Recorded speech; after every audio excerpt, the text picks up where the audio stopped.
आपकी आवाज में आज बात करेंगे कोरोना संकट के बीच छत्तीसगढ़ में जारी सियासी तकरार की। छत्तीसगढ़ में सियासी तकरार की सबसे बड़ी वजह सामने निकलकर आई है पैसा। छत्तीसगढ़ की सरकार केंद्र से पैसे की मांग कर रही है, वहीं छत्तीसगढ़ बीजेपी ने इसे लेकर सवाल खड़े कर दिए हैं। बहुत सारे सवाल हैं, चर्चा करेंगे, लगातार बने रहिए हमारे साथ।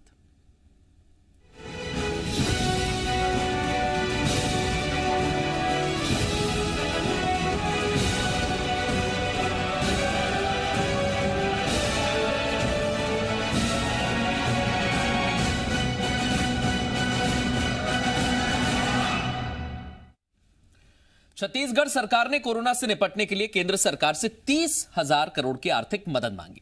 राज्य सरकार की ओर से सीएम ने पत्र लिखकर कोरोना की वजह से बने आर्थिक संकट से उबरने के लिए 3 माह के लिए 30,000 करोड़ का बजट देने की मांग की। इसके अलावा राज्य सरकार ने केंद्र से सीएसआर की जमा राशि भी देने की मांग की है। हालांकि राज्य सरकार ने राज्य आपदा कोष से ही स्वास्थ्य विभाग को कोरोना से लड़ने के लिए बजट जारी किया है। इधर बीजेपी कह रही है कि डीएमएफ फंड का पैसा कोरोना में खर्च करने की अनुमति केंद्र सरकार ने दी है। राज्य को डीएमएफ फंड की राशि से कोरोना की वजह से आई आर्थिक दिक्कतों से निपटना चाहिए।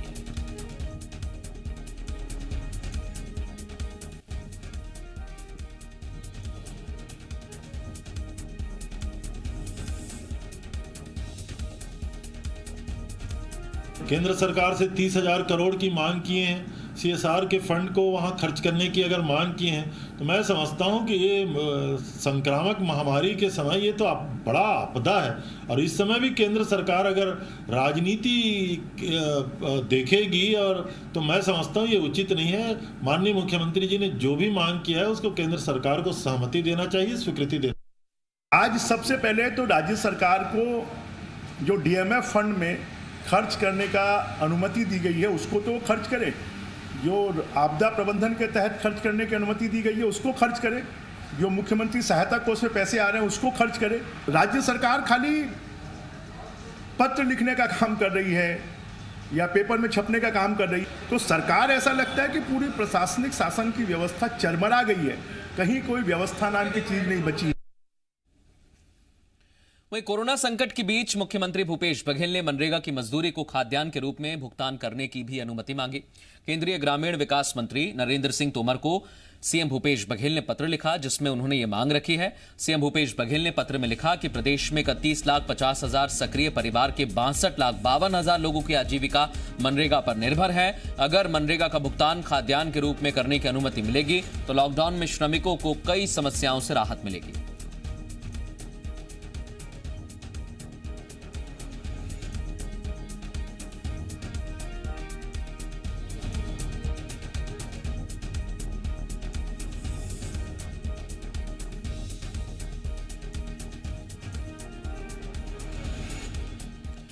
कुछ खास मेहमान हमारे साथ जुड़ गए, सीधे उनका रुख करेंगे। संजय श्रीवास्तव, प्रवक्ता हैं बीजेपी के, सुरेंद्र वर्मा कांग्रेस के नेता हमारे साथ जुड़ गए, और मेरे सहयोगी देवेश तिवारी भी रायपुर से मेरे साथ जुड़ गए हैं। आप तीनों का बहुत स्वागत है आपकी आवाज में। सबसे पहला सवाल मेरा सुरेंद्र वर्मा जी आपसे है। भूपेश सरकार की तरफ से 2 लेटर लिखे गए हैं, प्रधानमंत्री को एक नहीं ये दूसरी मर्तबा लेटर लिखा गया है, और इसमें कहा जा रहा है कि जो प्रदेश का हक है उसे दिया जाए। लेकिन सर, अभी कहा गया कि प्रदेश की आर्थिक स्थिति ठीक है, और अब दूसरा ये कि आप पैसे भी मांग रहे हैं, कह रहे हैं आर्थिक स्थिति ठीक नहीं है।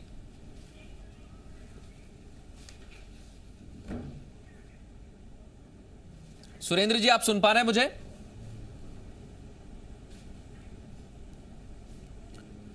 सुरेंद्र जी, संजय जी, देवेश, आपको आवाज आ रही है?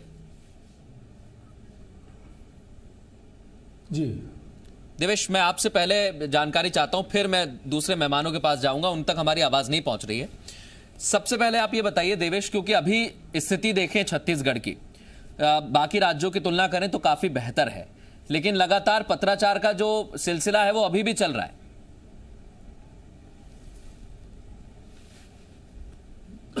देखिए, छत्तीसगढ़ में इस समय कोरोना को लेकर के जो बड़ी लड़ाई चल रही है उसमें राज्य सरकार अपने संसाधनों के आधार पर जो काम कर रही है उससे उसे इस बात की भी उम्मीद है कि इस कोरोना की लड़ाई की वजह से जो आर्थिक परेशानियां राज्य सरकार के सामने आने वाली है आने वाले 3 महीने जो है बहुत कठिन होने वाले हैं, क्योंकि व्यापार के नाम पर इस समय जब पूरे देश में जब कुछ नहीं हो रहा है तो छत्तीसगढ़ में कुछ होने की उम्मीद भी नहीं की जा सकती। और ऐसी परिस्थिति में राज्य सरकार केंद्र को पत्र लिखकर कहती है कि 30,000 करोड़ रुपए छत्तीसगढ़ को चाहिए। हर महीने अगर 10,000 करोड़ रुपए खर्च होंगे तब ऐसे सेक्टर्स जिनमें डाउनफॉल आया है, जिनमें लोगों की आजीविका पर सवाल खड़ा हो जा रहा है, जिन सेक्टर्स में, उनको ताकि पटरी पर लाया जा सके। छत्तीसगढ़ में अच्छी बात भी ये है कि 80% किसान हैं और उन किसानों के खाते में जो सरकार का दावा है कि मई महीने से पैसे जाने शुरू हो जाएंगे। हालांकि एक बार में पैसे देने की बात कही जा रही है, लेकिन अक्सर ऐसा होता है कि दावा एक बार में होता है और राशि किस्तों में पहुंचती है। फिर भी उम्मीद की जानी चाहिए, अगर सरकार कह रही है विषम काल में किसानों के खाते में पैसे जाएंगे तो उसका लाभ मिलेगा। तो एक तरह से जो 80% अर्थव्यवस्था हमारी एग्रीकल्चर पर बेस्ड है तो थोड़ी राहत उससे मिलेगी। लेकिन शहरी इलाकों में जो छोटे उद्योगपति हैं, छोटे व्यापारी हैं, रेहड़ी और ठेले लगाने वाले जो हॉकर्स हैं, इनके साथ जो बड़ी समस्या आ रही है, और जो छोटे छोटे उद्योग हैं जिनको एक बड़ा नुकसान लॉकडाउन के दौरान हुआ है, उनको मदद करने के लिए राज्य सरकार को जाहिर तौर पर बड़े पैसे की जरूरत है। और इसलिए वो राज्य सरकार का दावा है कि वो CSR की पैसे उनको मिलना चाहिए, उसको केंद्र सरकार रिलीज करे। दूसरा ये कि छत्तीसगढ़ सरकार को अलग से आर्थिक मदद की जाए ताकि छत्तीसगढ़ में आने वाले समय में जो आर्थिक परिस्थितियां हैं, आर्थिक स्थितियां हैं, उससे निपटने में थोड़ी मदद हो। क्योंकि कोरोना को लेकर के तो राज्य आपदा कोष की राशि स्वास्थ्य विभाग के खाते में ट्रांसफर कर दी गई है। स्वास्थ्य विभाग उस पैसे से सामग्री की खरीदारी कर रहा है, लेकिन आर्थिक स्थिति से निपटने के लिए पैसे की जरूरत है। जी बिल्कुल। और सुरेंद्र वर्मा जी, मेरा यही सवाल है, जैसा हमारे सहयोगी बता रहे हैं, स्थितियां छत्तीसगढ़ के लिए भी इतनी ठीक नहीं है, लेकिन सरकार यह मानती है कि आपकी आर्थिक स्थिति बढ़िया है।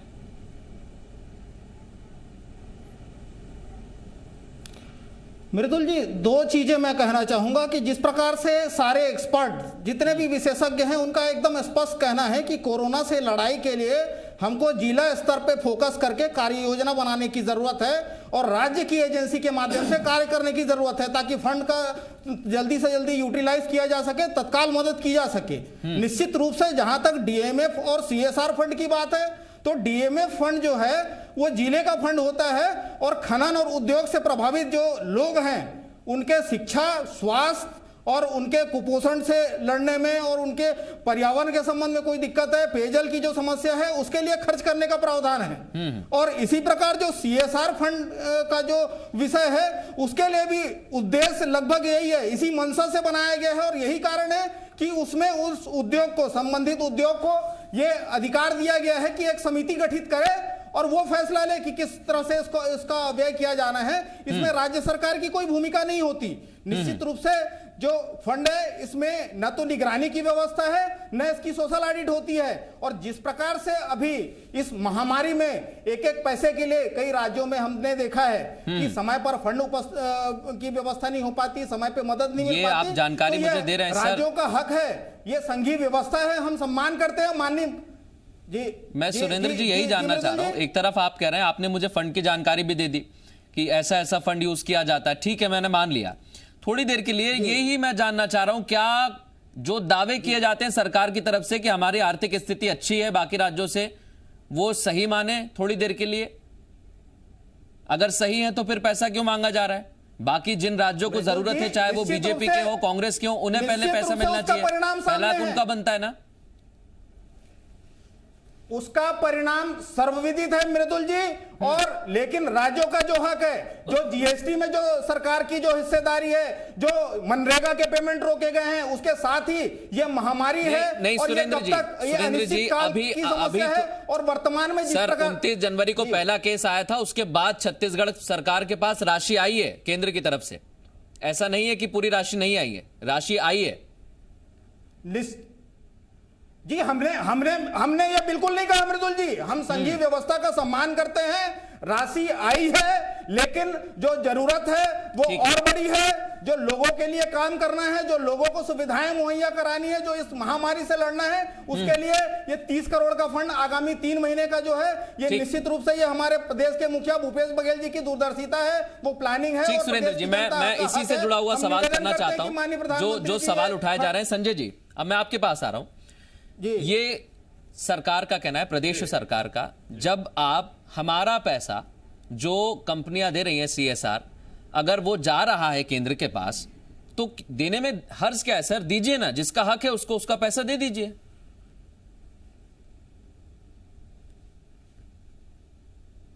संजय जी, आप सुन पा रहे हैं मुझे? संजय जी, आपको मेरी आवाज आ रही है? हाँ मृदुल जी, आपका सवाल जी संजय जी, मेरा यही सवाल है। जी हाँ, पीएम केयर फंड में जो सीएसआर का पैसा जमा हो रहा है वो तो राज्य का हक है, उसे मिलना चाहिए, इसमें दिक्कत क्या है? देखिए मृदुल जी, आज कोरोना जो है वो देश और दुनिया के अंदर में फैला हुआ है। छत्तीसगढ़ की राज्य सरकार है, वो छत्तीसगढ़ की चिंता कर रही है। देश के प्रधानमंत्री है, देश की सरकार पूरे देश की चिंता कर रही है। वो ये नहीं देख रही कि कौन सी सरकार का, कांग्रेस की, वामपंथी की सरकार है कि भारतीय जनता पार्टी की सरकार है। तमाम प्रकार के अर्थव्यवस्था की क्या स्थिति है, वो तमाम प्रकार के मद्देनजर ये रखकर पूरे देश के अंदर में किस तरीके से व्यवस्था खड़ी हो सके। अभी कोरोना को लगभग यदि हम कहें तो लगभग 1 महीने का समय हुआ है। 1 महीने के अंदर में 10 पत्र लिखकर आखिर ये सरकार कहना क्या चाहती है, आखिर सरकार ये करना क्या चाहती है। वैसे भी पत्राचार करे, राज्य का अधिकार है, कहीं आपत्ति नहीं, उसका स्वागत है। लेकिन उस पत्र के माध्यम से आपने डिमांड रखे, वो भी ठीक है, कहीं कोई दिक्कत की बात नहीं है। लेकिन अधिकार की बात यदि देश के अंदर में हम करें, यदि आज सीएसआर का विषय है, सीएसआर जो उद्योगों का पैसा आता है वो हर वर्ष तो राज्य उसका उपयोग करता है। आज देश के अंदर में यदि ऐसी स्थिति उत्पन्न हुई है, और वो भी कोई कंपल्शन नहीं है कि आवश्यक रूप से ही आप दें, आप यहां पर भी कर सकते हैं। और दूसरा, हमने जो सवाल खड़ा किया, हमने सवाल कोई गलत खड़ा नहीं किया है कि आखिर डीएमएफ को जानता कौन था? 70 साल तक कांग्रेस ने कभी जाना था? कितना बड़ा पैसा? संजय जी, तो ऑब्लिगेटरी है, ये जो है, जो आपका पैसा, ये जो सीएसआर, सीएसआर वाला है, वो मात्र 1-2% होता है। लेकिन आज जो पैसा डीएमएफ का, मैं पूछना चाहूंगा सुरेंद्र जी, एक मिनट में आ रहा हूं, आपके पास जवाब उसका 100 गुना 200 गुना होता है। संजय जी, पहले मेरा एक सवाल सुन लीजिए। आपका कहना है कि कोई हर्ज नहीं है, 1-2% होता है। मेरी बात सुनिए संजय जी, 1 मिनट, मैं यही कहना चाह रहा हूं, आपने पीएम केयर फंड नया बनाया कि नहीं बनाया? क्या इसका ऑडिट होगा?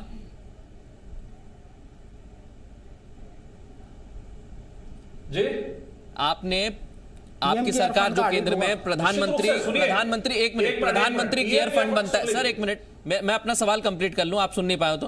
प्रधानमंत्री केयर फंड बनता है, इसके पहले भी तमाम सारे फंड हैं जहां पर पैसे आ रहे हैं, तो केंद्र सरकार भी वहां से पैसा खर्च कर सकती थी, फिर ये नया क्यों बनाया गया? और अगर उसमें राज्यों का पैसा जमा हो रहा है तो मिलना चाहिए उन्हें। देखिए, पीएम केयर फंड नया, सुन लीजिए, मैं बता रहा हूं। पीएम, आपको मैं खुलासा करता हूं आज, शायद बहुत सारे लोगों को जानकारी नहीं होगी। ये पीएम केयर फंड की स्थापना इसलिए पूरे देश के अंदर में सभी राज्यों को पैसा उसमें जाएगा। आखिर दूसरा विषय, ये प्रधानमंत्री राहत कोष, आपको शायद याद होगा कि देश की आजादी के बाद नेहरू जी ने इसका गठन किया था। सवाल नीति और नियत का है, उसमें पदेन अध्यक्ष, मैं पूछना चाहता हूं, नीति और नियत का फर्क है। ये पहली बार है कि आखिर कांग्रेस का अध्यक्ष मृदुल जी आप गलत ट्रैक पर ले जा रहे हैं। व्यवस्था को दुरुस्त किया है, मैं वही बोल सरकार किसी की भी रहेगी, कहीं रहेगी, पदेन कांग्रेस का अध्यक्ष उसमें मेंबर क्यों रहेगा? ये सवाल खड़ा होता है। नहीं, आप गलत ट्रैक पर जा रहे हैं। मैं दोनों से कहना चाहता हूं, 1 मिनट, सुरेंद्र जी कुछ कहना चाह रहे हैं आपकी बात पे। संजय जी मैं आ रहा हूं, इसके बाद आपका जवाब लेना। इनकी नीति और नियत में खर्च है, इनके राज में 15 साल डीएफएम के पैसे से अधिकारियों के घर में लिफ्ट बनाए जाते थे, पुल बनाया जाता था। जवाब दो इसमें सुरेंद्र जी। मृदुल जी मुझे बोलने का 1 मिनट, मैं दोनों को समय दे रहा हूं, एक एक करके अपनी बात रखिए। और क्यों रहेगा? संजय जी आपने अपनी बात रख ली है, सुरेंद्र जी। मृदुल जी, पहला मेरा सवाल संवैधानिक सवाल है, मेरा ये संवैधानिक सवाल है। मृदुल जी पहले सुन ले, फिर पूछिएगा इनसे कि देश की आजादी के बाद नेहरू जी प्रधानमंत्री राहत कोष बनाते हैं, उसमें पदेन सरकार किसी की भी रहे, 70 सालों तक हमेशा यही झूठ है, यही भ्रम है भारतीय जनता पार्टी का, यही आरएसएस की शिक्षा है, यह झूठ फैला रहे हैं। 1 मिनट, आपको अगर 70 साल पहले की डिबेट करनी है, आपको उन मसलों पर डिबेट करनी है, तो फिर तो कोई औचित्य नहीं है ना आज के मसले का। आप झूठ बोल के सुरेंद्र जी 1 मिनट, संजय श्रीवास्तव जी, सर आपने अपना सवाल पूछ लिया ना, अब सुरेंद्र जी की भी थोड़ी सी, सुरेंद्र जी की भी बात सुन लीजिए, अध्यक्ष को शामिल करके। ठीक है, सुरेंद्र जी अपनी बात रखिए। ये चिल्ला रहे, जवाब नहीं। हाँ मृदुल जी सुन लीजिए संजय जी, आप जबरदस्ती लोगों का टाइम वेस्ट कर रहे हैं, देखने वालों को भ्रमित कर रहे हैं। किस प्रकार से? अरे हम बता रहे हैं ना, हम बता रहे हैं किस प्रकार से आप भेदभाव की बात करते हैं ना, आप भेदभाव करते हैं। आप सुन लीजिए, आप बोल लीजिए, मृदुल जी को चुप कराइए। नहीं, आप कहिए सुरेंद्र जी, अपनी बात रखिए, आप अपनी बात रखिए सुरेंद्र जी। चिल्लाने से सच नहीं हो जाता, झूठ को चिल्लाने से सच नहीं होता। पूछ लीजिए मृदुल जी। सर आप दोनों तो चिल्ला रहे हैं, सवाल तो यही है ना, आप एक एक करके अपनी बात रखेंगे तो बहुत अच्छा रहेगा। नहीं तो आप दोनों नहीं। आपको सच्चाई में सुरेंद्र जी आप अपनी बात रख रहे हैं, आप आराम से रखिए, मैं सुन रहा हूं आपको। 1 मिनट देता हूं। संजय जी 1 मिनट सुन लीजिए आराम से, फिर मैं देवेश के पास जाऊंगा। सुरेंद्र जी 1 मिनट देता हूं आपको। मृदुल जी, मेरा निवेदन है, संजय जी सम्मानीय प्रवक्ता हैं, भारतीय जनता पार्टी के वरिष्ठ नेता है, सुनने का साहस रखें। हाँ, आप अपनी बात कहिए। आरोप लगाते कि हमने भेदभाव नहीं किया। मैं आपको उदाहरण देता हूं, कोरोना से लड़ने के लिए पहला फंड रिलीज हुआ, उस समय केरल में 100 से अधिक पेशेंट थे। जब गुजरात को 650 करोड़ का फंड दिया, जब वहां पे 20-25 भी संक्रमित नहीं थे, केरल को 100 करोड़ का फंड देते हैं और गुजरात को 650 करोड़ का। यहाँ के भारतीय जनता पार्टी के नेता पीएम केयर फंड में पैसा देने के लिए अपील करते हैं, गांव-गांव घूमते हैं, कार्यकर्ता यहाँ पे मजमा लगा के घूमते हैं, और यहाँ के फंड में ये डीएमएफ फंड की बात करते हैं। डीएमएफ के फंड में स्पष्ट प्रावधान है कि संबंधित खनन क्षेत्र उद्योगों के लोगों की शिक्षा, स्वास्थ्य, कुपोषण से लड़ने के लिए, उनको रोजगार मुहैया कराने के लिए, उनको कौशल विकास के लिए खर्च किया जाएगा। इनके राज में 15 साल तक अधिकारियों के घरों में लिफ्ट लगाए गए, उनके घरों में स्विमिंग पूल सर, ये राज्य सरकार ने भी सुनिश्चित किया है कि उसकी राशि वहीं यूज की जाएगी जिस जिले से आई है। सर, ये तो राज्य सरकार ने सुनिश्चित किया है। मैं संजय जी आपका जवाब ले रहा हूं, इसके बाद तुरंत आता हूं। मैं देवेश से एक कमेंट लेना चाहूंगा। देवेश, अगर हम राज्य की स्थिति समझें, क्योंकि आप बेहतर जानते हैं, लगातार फील्ड पे रहते हैं, स्थिति पूरे देश के साथ साथ छत्तीसगढ़ की भी आर्थिक स्थिति की बात करें तो क्या कहती है वो? क्या अभी जिस तरह से पत्राचार के माध्यम से कहा जा रहा है कि छत्तीसगढ़ को बहुत ज्यादा जरूरत है, क्या वाकई ऐसी स्थिति है? देखिए, स्थितियां दो तरह की हैं। एक तो राज्य सरकार को इस समय जो आपदा है और इसके बाद जो आर्थिक संकट आने वाला है उसकी प्रत्याशा में बजट की जरूरत है, ऐसा राज्य सरकार कह रही है। दूसरी तरफ राज्य सरकार यह भी बता रही है, आरबीआई के उस पत्र के हवाले से, आरबीआई ने जो लिख करके दिया है जिसपे कहा गया है कि राज्य की आर्थिक स्थिति बाकी राज्यों के अनुपातिक रूप से ठीक है, क्योंकि एग्रीकल्चर को आरबीआई ने आधार माना है और आने वाले समय में जो एग्रीकल्चर पे जो वृद्धि देखने को मिलेगी उसके आधार पर आरबीआई ने कहा है। तो दोनों में से सच क्या है यह कांग्रेस को बताना चाहिए और बीजेपी को यह भी स्पष्ट करना चाहिए कि क्या राज्य में जो आर्थिक स्थिति है उसके खराब होने के पीछे वजह क्या है और क्यों वो सरकार कटघरे में खड़ा नहीं कर पा रही है। क्योंकि दो बातें आ रही हैं, अगर बजट कम है तो आरबीआई तारीफ क्यों कर रहा है? क्या आरबीआई आने वाले समय की प्रत्याशा में तारीफ कर रहा है या इस समय जो परिस्थितियां कोरोना काल में बनी हुई है इसकी वजह से तारीफ कर रहा है? दो महत्वपूर्ण बातें कही हैं, तो एक अपनी जगह से जुड़ा हुआ एक सवाल है। आपने दोनों को अलग अलग बहुत अच्छी तरीके से डिवाइड किया, कृषि को, उद्योग को, और सीएसआर का जो पैसा है उसका महत्वपूर्ण उद्देश्य तो यही है ना संजय जी कि जो औद्योगिक इकाइयां हैं उन्हें फायदा मिले, और प्रदेश की सरकार कह रही है कि हमें फायदे की जरूरत अभी वहां है, हम वहां पर नुकसान में जाएंगे, उसकी भरपाई कौन करेगा? संजय जी देखिए मृदुल जी, जो इनके कहने में, कथन में जो आपने भी सवाल खड़ा किया है, मुझसे पूछ रहे हैं जी? संजय जी आपसे पूछ, सवाल जो खड़ा किया है उसमें अपने आप में विरोधाभास है। एक तरफ ये आर्थिक स्थिति अच्छी है और प्रदेश की स्थिति ठीक है, लेकिन अभी महीने भर होता है, दूसरे प्रदेशों का दबाव, दूसरे जो कांग्रेस शासित प्रदेश है उनका भी दबाव ऊपर केंद्र में नहीं रहता। लेकिन ये सरकार 1 महीने में स्थिति खड़ी है कि देखिए हम छत्तीसगढ़ की भी बात करें और वो अधिकार है, हाथ फैलाने की बात नहीं संजय जी, आप गलत बात करते हैं। हाथ फैलाने की बात नहीं है, छत्तीसगढ़ की जनता का हक है। छत्तीसगढ़ आप झूठ बोलेंगे, आप भ्रम फैलाएंगे तो हम गलत बात, हम विरोध करेंगे। यह कड़े प्रतिवाद करने हैं। छत्तीसगढ़ की जनता भिखारी नहीं है, भारतीय जनता पार्टी की गुलाम नहीं है। अधिनायकवाद आपको मुबारक, ये गलत बात नहीं करेंगे, ये आप गलत बात करते हैं। पूंजीवाद की स्थापना भारतीय जनता पार्टी का उद्देश्य है। अरे आप अधिनायकवाद, सर आप लोग पानी पी लीजिए आराम से अपनी बात रखिए। सुरेंद्र जी, संजय जी, संजय जी कम से कम, सर आप दोनों वरिष्ठ, देखिए समझाने की जरूरत नहीं है। संजय जी और सुरेंद्र जी, मेरी ऐसी आदत नहीं है सर बहस कराने की, अगर आप ठीक तरीके से अपनी बात रखेंगे तो एक एक करके रखिए। संजय जी और सुरेंद्र जी, आप दोनों का फर्ज है कि आप अपनी अपनी पार्टी की बात, देखिए छत्तीसगढ़ की अगर आप बात कर रहे हैं तो आराम से करें, चिल्लाने से कुछ नहीं होगा, एक एक करके बात रखिए। संजय जी 1 सेकंड, आपको मैं 1 मिनट देता हूं और इसके बाद सुरेंद्र जी आपको भी पूरा 1 मिनट दूंगा बात रखने के लिए। पहले संजय जी अपनी बात रखिए। आर्थिक स्थिति दोनों जगह से है, कृषि से भी है, उद्योग से भी है छत्तीसगढ़ की, और वो बता रहे हैं स्थिति कृषि की ठीक है लेकिन उद्योग को तो चलाना पड़ेगा ना, उसके लिए पैसा कौन देगा? निश्चित रूप से आज उद्योग की क्या स्थिति है साल सवा साल के अंदर में, ये किसी से छुपा हुआ मामला नहीं है। जो आपने सवाल खड़ा किया कि पूरे राज्य की जो अर्थव्यवस्था है वो बेहतर है, ये लगातार राज्य सरकार हमेशा कहती रही है। देवेश ने इसको भी बाइफरकेट करके बताने का प्रयास यहां पर किया है। आखिर एक महीने के अंदर में इस सरकार की स्थिति इतनी दयनीय क्यों हो गई है कि इस तरह के सवाल खड़े किए जा रहे हैं? अरे केंद्र सरकार है, केंद्र सरकार को अपनी परिभाषा मालूम है। पूरे देश के अंदर में आज व्यवस्था खराब है, पूरे देश की चिंता यदि केंद्र सरकार को करना है और निश्चित रूप से वही तो मैं कह रहा हूं कि अगर किसी प्रदेश का टैक्स लिया है और अगर वो 1-2% है तो उसे मिलना चाहिए, उसका भी इतना हक तो बनता है। अगर ये पैसा उसी राज्य से आ रहा है तो उसे मिलना भी चाहिए। सुरेंद्र जी अपनी बात रखिए। हाँ सुरेंद्र जी कुछ कहना चाह रहे हैं बड़ी देर से। संजय जी बस आखिरी मिनट बचा है, मैं इसलिए उनके पास आया। ये झूठ फैलाने में सुरेंद्र वर्मा जी अपनी बात रखिए। बोलने का अवसर दिया जाए। मृदुल जी हाँ अपनी बात रखिए। सुरेंद्र जी अपनी बात रखिए।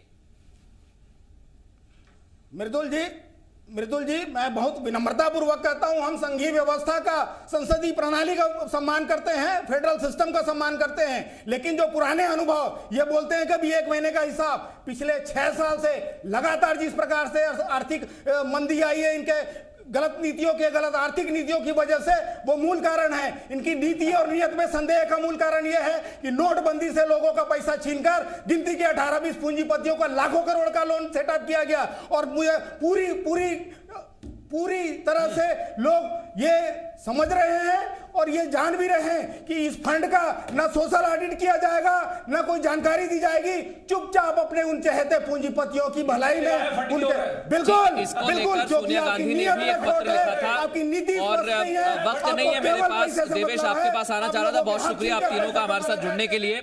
सवाल सबसे बड़ा यही है कि छत्तीसगढ़ राज्य को उसकी कृषि व्यवस्था तो ठीक है, लेकिन उद्योग चलाने के लिए भी पैसा चाहिए। और सरकार की तरफ से कहा जा रहा है कि जब हमारे हिस्से का पैसा पीएम केयर फंड में जाता है तो वो हमें मिलना चाहिए। उधर से बीजेपी का कहना है कि पहले जो पैसा आपके पास रखा हुआ है उसका इस्तेमाल तो आप कर लीजिए, जरूरत पड़ेगी तो केंद्र सरकार पूरे देश के राज्यों के जितने भी राज्य हैं सभी के बारे में सोच रही है, उसके बाद कदम उठाए जाएंगे। लेकिन भविष्य में स्थितियां बहुत ज्यादा गंभीर होने वाली हैं, इसलिए प्रदेश सरकार को, केंद्र सरकार को मिलकर ही काम करना पड़ेगा। ये